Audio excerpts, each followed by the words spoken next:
कायचा कल्ला करून राहिले बे? पुरा वर्गाच्या बाहेर आवाज येऊन राहिला, कलकल कलकल कलकल. सांगा पोटे हो, मी काल तुम्हाला घरी करावासाठी जो गृहपाठ दिलता तो तुम्ही करून आलेत का?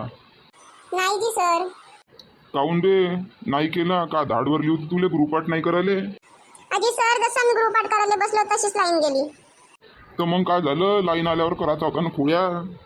पुन्हा अभ्यास करावाले दप्तर जशी काढलं तशीच पुन्हा लाईन गेली जी सर. तर मग पुन्हा लाईन आलीच असशील ना? आलती जी सर, लाईन पुन्हा आलती, पण मी या भीतीने अभ्यासाला नाही बसलो का मी अभ्यासाला बसीन आणि लाईट पुन्हा जाईल. आता लाता डोका बे तुले, त्याचं माझं डोकं फिरून आलं भाड्या. बंड्या, आता तू उभा होय.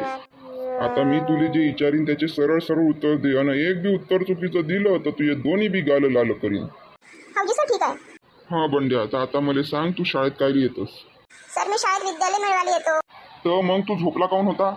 अजी सर, आज विद्याने आले ना म्हणून मी झोपेल होतो. माकड तोंड्या, हे पराक्रम करायला येते का तू शाळेत? अजी सर, शिकून काय होतं? जेव्हापर्यंत आम्ही शिकून आपल्या पायावर उभे राहू तोपर्यंत आमच्या शाळेच्या पोरीचे पोरं चालायला लागते. चुप बस बे, शाळेत येऊन फालतूच्या गोष्टी करतं का? तू काऊन नाही आलता बे काल बंड्या शाळेत? काऊनजी सर, काल कोणते झेंडे काढले शाळेच्या पोराईनं शिकून? मास्तर बोलते का बे भाड्या? बंड्या, मी तुला एक प्रश्न विचारतो, त्याचं तू बरोबर उत्तर दे. सांग बंड्या, शाळा म्हणजे काय असते? सर, शाळा म्हणजे ती जागा होय जिथं आमच्या बापाचे पैसे लुटतात आणि आम्हाला कुटतात.